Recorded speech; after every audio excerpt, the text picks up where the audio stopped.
오늘 예레미야가 3장 1절로 18절까지 말씀 속에서는 예레미야의 탄식, 예레미야의 눈물이 기록이 되어져 있습니다. 그래서 민족이 당하는 이 아픔이 나와 상관없어 이렇게 생각하는 사람들이 있어요. 그런 사람들은 어떻게 합니까? 고난이 닥치기 전에 다 도망을 쳐버립니다. 안전한 곳으로. 그러나 예레미야 선지자는 민족이 당하는 이 모든 아픔을 나의 아픔으로 받아들이고 있어요. 여호와의 분노의 매로 말미암아 고난당한 자는 나로다. 예레미야도 포로로 잡혀서 끌려가다가 중간에 석방이 돼서 다시 예루살렘으로 돌아왔어요. 지금 민족의 고난이 곧 나의 고난으로 선지자는 철저하게 느껴지고 있습니다. 그래서 이 아픔을 어떻게 할 거냐? 아픔을 아픔으로 받아들이는 사람이 건강한 사람이에요. 아픈데 안 아프다고 거짓말을 하면 몸과 마음이 분리가 돼버려요. 아픈 건 아픈 것으로 받아들여야, 그래야 미래에 대한 회복과 하나님의 은혜를 기대할 수 있는데, 3절 말씀 보면 종일토록 자주자주 나를 치신다. 멈추지 않는다는 거예요. 하나님의 진노가 딱 멈췄으면 좋겠는데, 애굽의 하나님께서 10개의 재앙으로 때리셨잖아요. 그러니까 이 말의 의미는 바로가 한 대 꽉 맞았을 때 회개했으면 9대 안 맞아도 돼요. 그런데 바로는 어떻게 했어요? 7대, 8대, 9대를 맞고도 회개하지 않았기 때문에 결국 10대를 다 두들겨 맞은 거거든요. 지금 남유다 예루살렘 백성들도 7대, 8대, 9대, 10대의 매를 다 맞는 거예요. 그러니까 선지자가 볼 때에 하나님이 남유다 예루살렘을 때리시는데 하루 종일 손을 멈추지 않고 계속해서 치신다는 거예요. 4절 말씀 보면 살과 가죽, 뼈, 이건 뭐예요? 우리 몸을 구성하고 있는 요소들이잖아요. 우리 몸 전체를, 살을, 가죽을, 뼈를 다 꺾어버리셨다는 거예요. 그리고 꼼짝하지 못하도록 수고와 고통이 나를 포위했다는 거예요. 지금 성 밖엔 바벨론 군대가 포위하고 있는데 하나님께서 나를 포위했다는 거예요. 그래서 6절 말씀 보면 어둠 속에 살게 하시고 죽은 지 오래된 자같이 이미 시체가 되어서 썩어버린 이런 모습으로 나를 만드셨다는 거예요. 그러면서 하나님께서 8절 말씀 보면 내가 부르짖어 도움을 구하나 내 기도를 물리치시고, 하나님 살려달라고 외치는데 하나님과 나 사이가 꽉 막혀버렸어요. 그러니까 기도가 올라가지 않고 막혀버려요. 하나님 앞에 상달이 안 돼요. 그러니까 나는 죽으라고 기도하는데 기도가 하나님 앞에 상달이 안 되고, 상달이 안 되니까 응답은 없는 거고, 그러니까 기도는 하지만 외치지만 응답 없음으로 인해서 선지자는 다시 한번 절망하고 좌절을 하게 됩니다. 그리고 9절 말씀 보면 다듬은 돌을 쌓았다는 얘기는 유일한 출입구가 딱 여기인데 하나님께서 네모나게 딱 다듬은 돌을 갖다 착착착 쌓아놔서 내 유일한 길을 막아 버리셨다는 거예요. 그리고 내가 도망가려고 하지만 곰이 사자가 기다리고 있다는 거예요. 그래서 어디 도망갈 데도 없다고 탄식을 하고 있습니다. 12절 활을 당겨 나를 화살의 관역으로 삼으셨다. 이거 뭐예요? 활을 쫙 당기면 날아가면 관역에 꽉 맞춰야 되는데 내가 관역이라는 거예요. 남유다가 예루살렘이 예레미야가 관역이 되어서 하나님께서 활을 잡고 나한테 쏜다는 거예요. 그런데 어디 맞았다는 거예요? 이 13절 말씀 보면 허리에 맞았다는 거예요. 그런데 이 허리에 무엇이 있냐면 콩팥이 있어요. 콩팥은 급소니까 그냥 맞으면 죽습니다. 그러니까 하나님이 나를 죽이려고 한다는 거예요. 즉 나를 심판하려고 한다고 탄식합니다. 그런 모습을 보면서 14절 내 모든 백성들이 예루살렘을 점령한 바벨론, 모압, 암몬, 사마리아, 블레셋 모든 주변 사람들이 다 나를 비웃고 조롱한다는 거예요. 참 꼴좋다. 하나님이 보호해 준다고 꼴좋다 이러면서 조롱한다는 거죠.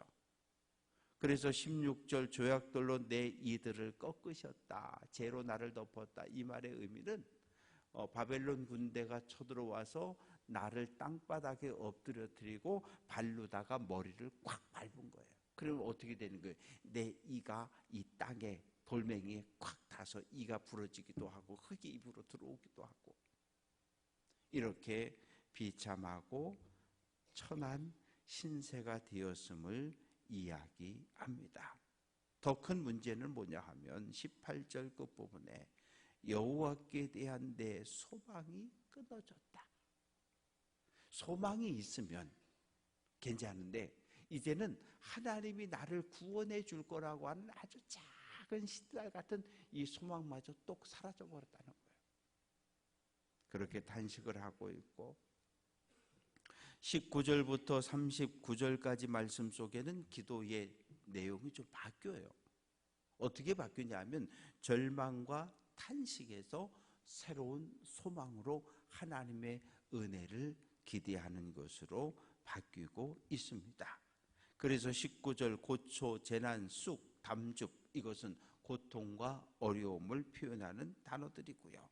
내 마음이 이 고난을 기억하고 내가 낙심했다. 그러나 21절 이 고난과 고통을 내 마음에 담아두었더니 이제 이것이 곧 나에게 소망이 되었다. 왜냐하면 하나님께 매를 다 맞고 나면 하나님께서 위로해 주시고 싸매 주실 것을 기대하기 때문에. 부모가 그렇잖아요. 자식들이 말 안 들으면 때려요. 때리고 에이 그냥 두는 부모는 없어요. 반드시 약을 발라주고 다독거려주고 위로해주고. 왜? 죄값을 치렀으니까. 매를 다 맞았으니까. 그래서 예레미야 선지자는 하나님께서 다 때리신 이후에 우리를 치료하시고 회복하시고 구원한다고 하는 이런 소망을 품게 됩니다. 그래서 24절 내 심령에 이르기를 여호와는 나의 기업이시다. 기업이라고 하는 건 대단히 중요한 표현입니다. 여호와는 나의 기업이다. 이 말의 의미는 하나님은 우리의 보호자다, 그런 이야기예요. 이것이 예레미야가 가지고 있는 믿음인 거예요. 마지막 소망인 거예요. 하나님이 마지막 우리의 보호자가 되어주셔서 어떠한 상황에 처해 있어도 하나님께서 구원하시고 지켜주신다고 이야기를 합니다. 그래서 하나님을 바라본다는 거예요. 26절 사람이 여호와의 구원을 바라고 잠잠히 기다림이 좋다. 뭘 하려고 하지 말고 하나님의 구원하심을 인내하고 기다리라는 거예요. 29절 그대의 입을 땅에 티끌에 댈지어다. 이 뭐예요? 입을 땅에 대고 탄식하며 기도하라는 이야기예요. 입을 머리를 땅에 댄다고 하는 것은 가장 겸손함을 상징하는 표현입니다. 33절 주께서 인생으로 고생하게 하시며 근심하게 하심은 본심이 아니시로다. 본심이 아니라는 말은 진심이 아니라는 거예요. 그러니까 하나님 원래 마음은 남유다 예루살렘이 멸망당하고 짓밟히고 포로로 끌려가고 죽는 거 이거 아니라는 거예요. 하나님이 기대했던 건 뭐예요? 95도, 96도, 97도 물이 100도에 끓는데 하나님의 심판이 임하기 전에 하나님 잘못했어요. 그리고 방향을 휙 돌이켜서 회개하고 하나님 앞에 돌아오기를 기대하셨던 거예요. 그럼 98도, 99도에서 회개하고 돌이키면 하나님께서 심판의 몽둥이를 내리치다가 딱 멈추려고 그런 거예요. 이게 하나님의 뜻이에요. 때리는 것이 하나님의 뜻이 아니라 징계와 심판을 통해서 돌이키고 돌아오는 것을 기대하셨는데, 이걸 누가? 남유다 예루살렘 백성들이 마지막까지도 회개하지 않았던 거죠. 그래서 34절, 갇힌 자들을 발로 짓밟고 재판을 굳게 하고 송사를, 사회적 약자들에게 불의한 판결을 내리고, 이런 모든 것은 하나님이 기뻐하는 것이 아니라고 이야기합니다. 그래서 39절, 살아있는 사람은 자기 죄 때문에 벌을 받는다. 그러면서 40절부터 이제 54절까지 선지자는 다시 한번 자기 자신이 민족의 멸망을 목격하면서 그 마음의 안타까움을 54절까지 표현하고 있는데, 40절 말씀 보면 우리가 스스로 우리의 행위들을 조사하고 여호와께로 돌아가자, 여호와께로 돌아오라, 이게 선지자들의 외침이에요. 모든 선지자들의 공통점은 여호와께로 돌아오라, 여호와께로 돌아가자는 거예요. 오늘 목사의 설교도 회개하라, 뭐예요? 하나님께로 발걸음을 돌이키라는 거거든요. 세례 요한이 회개하라, 천국이 가까이 왔다. 예수님도 회개하라, 천국이 가까이 왔다. 회개하라는 거, 왜? 하나님의 심판이 임박했으니까 얼른 회개하고 구원을 붙잡으라는 거예요. 그래서 예언자들의 외침이나 오늘날 목사의 설교나 모두가 하나님께 돌아가자는 거고, 우리의 마음을 활짝 열고 우리의 손을 높이 들고 하나님의 도움을, 하나님의 은혜를 구하자고 이야기합니다. 그런데 지금 상황은 보면 44절 말씀 보면 42절, 우리의 범죄 우리의 반역을 주께서 사하지 용서하지 않았고, 44절, 주께서 구름으로 자기 자신을 가리사 기도가 상달되지 못하게 하셨고, 우리의 기도가 올라가야 하는데 야곱의 자손들의 울부짖음이 하늘로 올라가서 하나님께 상달되었는데, 오늘 우리의 기도는 하나님께서 막아버리셨다는 거예요. 구름으로 막으시고 죄가 막아서 하나님 앞에 상달되지 못해요. 상달되지 않는 기도가 응답된다? 그건 불가능해요. 왜? 기도가 올려져야지요. 그래야 응답을 기대할 수 있는데, 지금 상황은 기도가 응답이 안 된다는 거예요. 그래서 48절, 내 눈에 눈물이 시내처럼 흐르고, 49절, 내 눈에 흐르는 눈물이 그치지 않고 쉬지 않고, 언제까지? 50절, 여호와께서 하늘에서 살피시고 돌아보실 때까지 나는 눈물을 멈추지 않겠다는 거예요. 지금 내 기도를 하나님이 받지 않고 막아버리셨지만, 하나님 내 기도를 듣는 그 순간까지 나는 눈에 눈물을 계속해서 흘릴 거라고 지금 선지자는 결단하고 있습니다. 53절 말씀 보면 선지자는 그들이 내 생명을 끊으려고 나를 구덩이 땅 파고 진흙 구덩이에 집어넣고 넓적한 돌로 나오지 못하도록 콱 문을 닫아버리고 굶겨 죽이려고 하고, 그런 고난과 고통 속에 있었는데, 이제 55절부터 마지막 66절까지 말씀 속에는 하나님의 도움을 구하고 있습니다. 55절, 진흙구덩이 감옥에서 주의 이름을 불렀다. 56절, 나의 탄식과 부르짖음에 주의 귀를 가리지 말아 달라. 그리고 58절, 주께서 내 심령의 원통함을 풀어주시고 내 생명을 속량하셨다. 59절, 나의 억울함을 보셨다. 이런 표현들을 통해서 하나님께 내 기도가 상달되어졌고, 기도가 상달되어지니까 하나님의 응답이 있는데, 예레미야가 기대하는 건 뭐냐 하면, 하나님의 백성을 하나님의 공의로운 잣대로 때리셨으니까.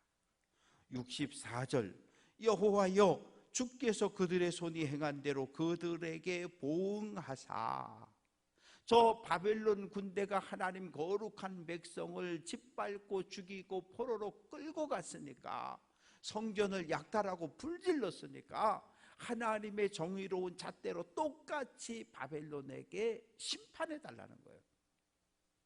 이것이 예레미야의 기도입니다. 우리 민족이 하나님 앞에 범죄해서 심판받았으니 동일한 잣대로 하나님에게 악을 행한 저 바벨론도 하나님 심판하고 멸망시켜 달라는 거예요. 이 기도가 언제 응답됩니까? 한 60년, 한 80년쯤 지났을 때 바사 제국에 의해서 바벨론이란 나라가 역사 속에 사라져 버리거든요. 주전 539년의 일입니다. 예루살렘이 무너지고 70년 지났을 때 바벨론이라는 민족 자체가 없어져 버려요. 그러니까 이 예레미야의 기도는 참 기도인 거예요. 왜? 기도했고 하나님의 뜻에 일치해서 하나님의 응답이 임했으니까. 우리가 볼 때는 세상에 어떻게 이럴 수 있어? 그렇지만 아니요. 그래서 우리가 오늘날 예레미야 선지자를 눈물의 선지자로 참 선지자로 존경하는 겁니다. 바라고 소망하는 것은 8월 한 달 보호하시고 지켜주신 하나님의 은혜에 감사하며 내일부터 시작되는 9월 새로운 한 달도 믿음으로 달려갈 수 있는 귀한 성도들 될 수 있기를 주님의 이름으로 축원합니다.